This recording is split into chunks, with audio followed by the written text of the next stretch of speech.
In tonight's news edition, His Majesty tells the leader of the Iraqi National Alliance, Ammar al-Hakim, during a meeting in Amman that the security, stability and prosperity of Iraq is of utmost concern to Jordan. Bashar al-Assad says recent army advances in Aleppo will completely change the course of the battle in Syria after taking control of 5 regions in the eastern part of the city. And Time magazine names U.S. President-elect Donald Trump Person of the Year, citing the upheaval in American politics brought about by his election campaign and victory.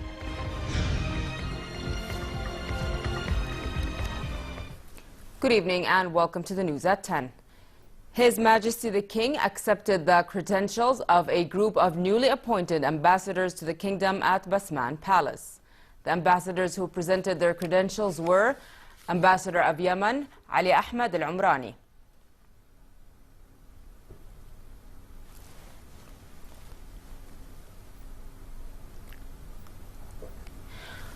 Ambassador of Poland, Andrzej Swazazinski.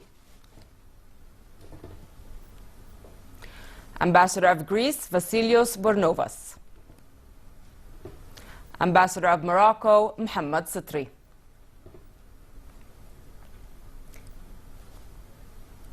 Ambassador of Turkey, Murat Karakoz.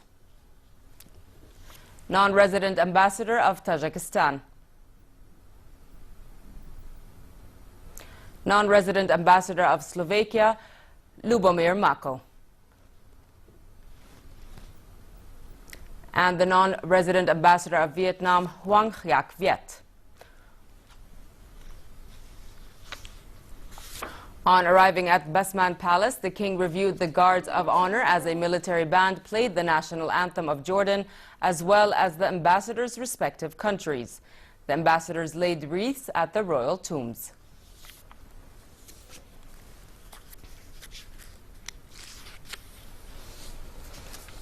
His Majesty has reiterated Jordan's support to Iraq in its efforts to combat terrorist groups and said the security, stability and prosperity of Iraq is a Jordanian concern. His Majesty was speaking at a meeting here in Amman with the leader of the Iraqi National Alliance, Ammar al-Hakim. King Abdullah al-Hakim discussed ongoing developments in Iraq and the need to ensure the security of border crossings between Jordan and Iraq, as well as securing the international highway linking the two countries in order to proceed with an oil pipeline project between Basra and Aqaba.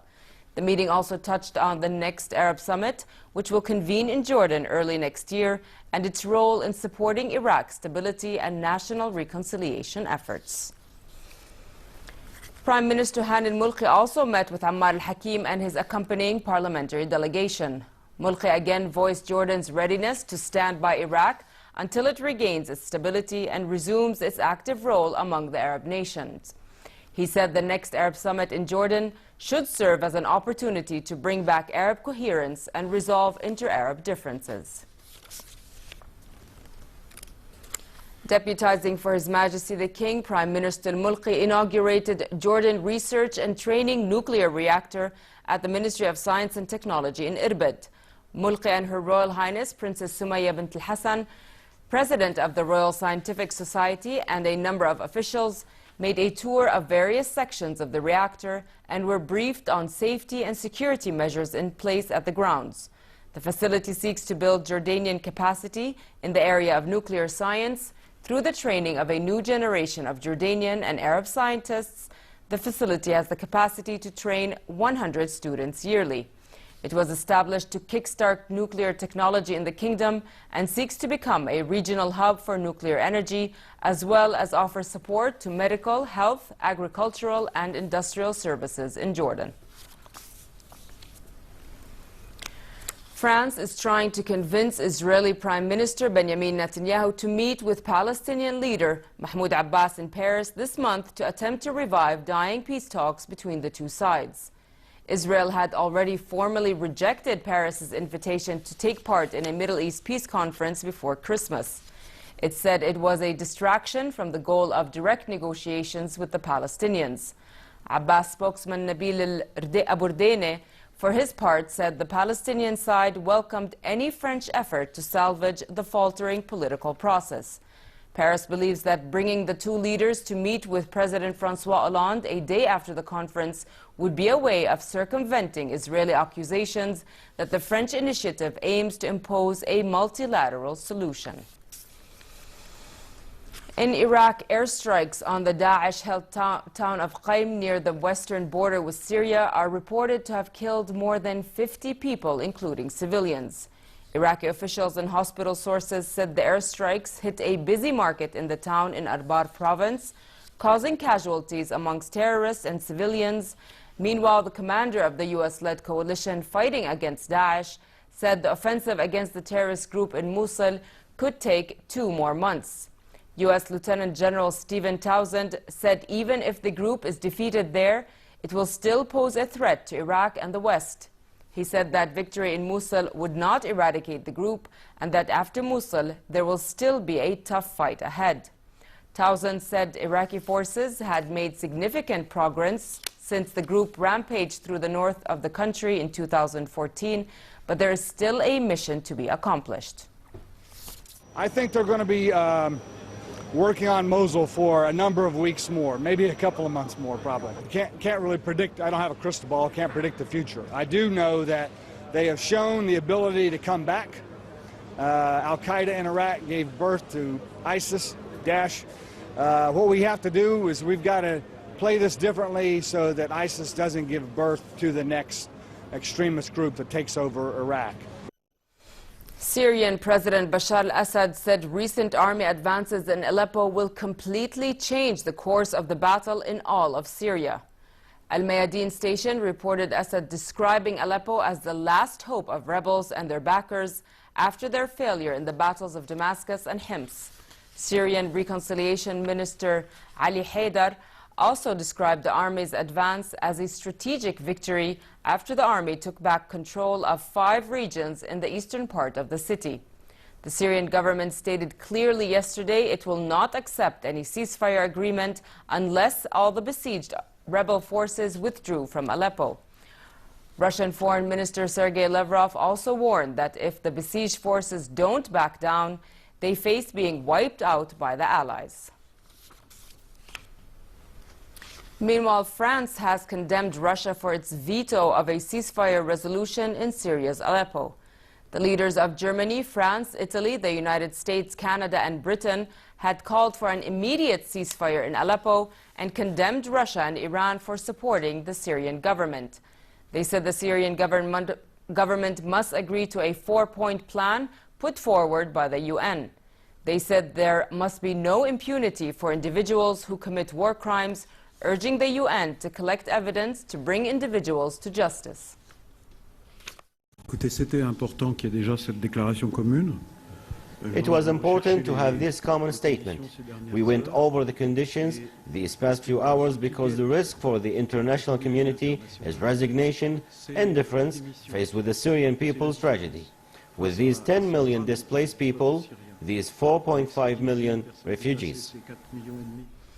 Back here at home, Patriarch Theophilus III of the Holy City of Jerusalem and All Holy Land, on a visit to the kingdom, toured the village of Sabha and Mafraq, accompanied by members of the Orthodox Initiative in Amman.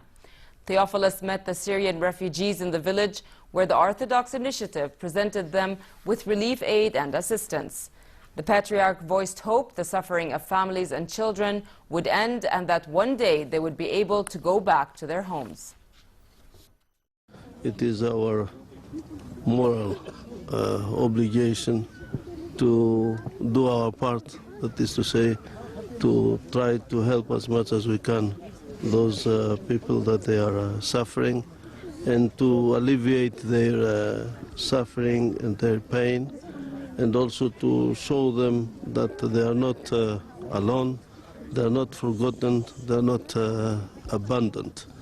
And again, we are grateful and thankful to His Majesty, King Abdullah, and also the Jordanian government, that they are doing their best in order to help those people. And Her Majesty Queen Rania attended a panel discussion at the Women of the Frontlines conference titled Asking the Hard Questions. The panel discussed women's influential role in the media and addressed the challenges they face while conducting interviews. Participants in the conference, moderated by Lebanese TV show host Ricardo Karam, included a number of prominent women from the fields of politics, media, and economics. Women on the Front Lines is an annual conference organized by the May Chidiak Foundation, bringing together some of the world's most influential women who have inspired leadership, change, and sustainability in their fields.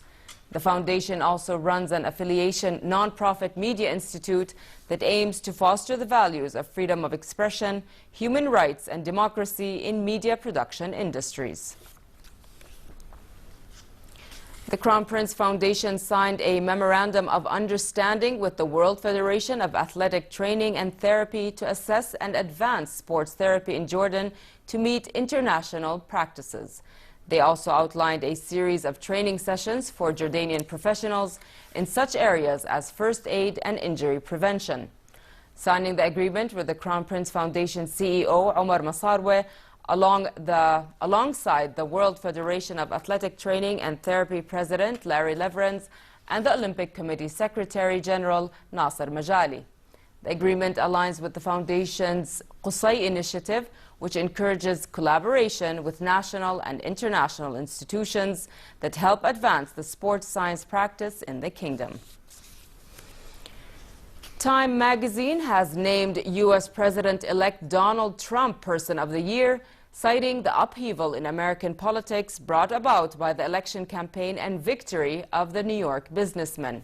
Shortly after the announcement, Trump told NBC's Today Show during an interview that it was a great honor. Time said its short list included Trump's rival in the 2016 presidential race, Democrat Hillary Clinton, as well as a group of hackers. The magazine noted Trump's eclectic career as real estate magnate and reality television star before winning the highest office in the land. Time's 2016 Person of the Year is President-elect Donald Trump. For 90 years, Time has named the person who's had the greatest effect on the world and the news, for good or for ill. This year, I think it is unquestionable that that is Donald Trump. Now, the debate over whether that's for good or ill is far, far less clear. But the reason we chose President-elect Trump is because not only is he now the leader-in-waiting of the free world, which is an inherently powerful position, one could make a very strong argument that every year that person deserves consideration, but it's also the manner in which he did it, which is essentially exploding virtually every traditional path to the presidency, upending American norms of civility and discourse, and reordering the entire political process, and anticipating a much larger shift in the global political order as well. Santa and his elves climbed Sydney's Harbour Bridge to promote one of the city's most iconic landmarks during the festive season. The event was filmed by Bridge Climb Sydney and showed people dressed as Santa and his elves standing on top of the bridge, taking in the 360-degree view over Sydney Harbour. The gloomy day did not dampen their Christmas spirits, as the elves pointed out the best routes for Rudolph the reindeer to deliver presents on Christmas Eve.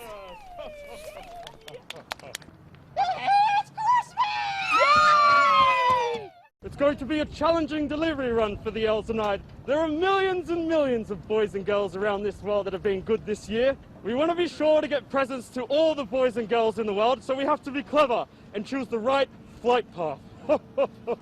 Oh, look at this view. There is no better place to plan my deliveries.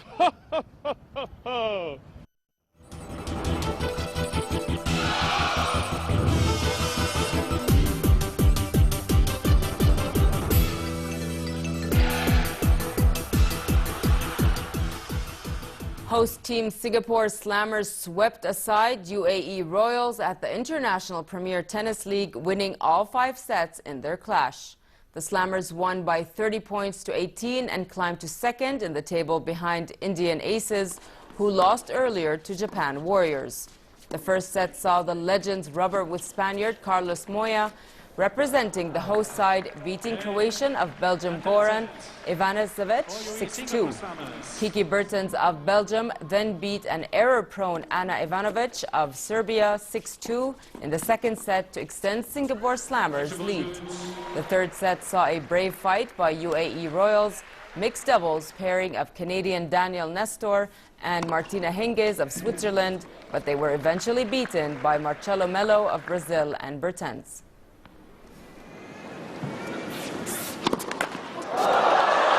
Game, set match OUE Singapore Slammers.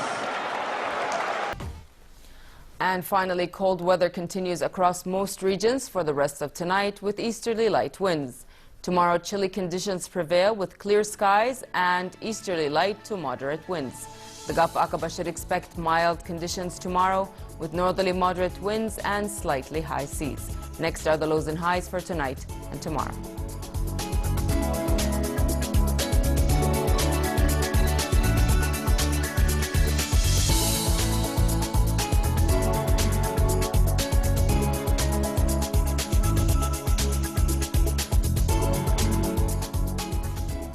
To end the news, here's a reminder of our top stories.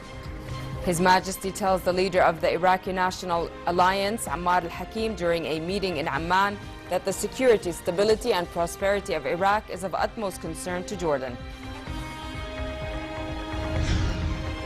Bashar al-Assad says recent army advances in Aleppo will completely change the course of the battle in Syria after taking control of 5 regions in the eastern part of the city. And Time magazine names U.S. President-elect Donald Trump Person of the Year, citing the upheaval in American politics brought about by his election campaign and victory. With that, we come to the end of tonight's news. I'm Nancy Khair. Thank you for watching and have a good night.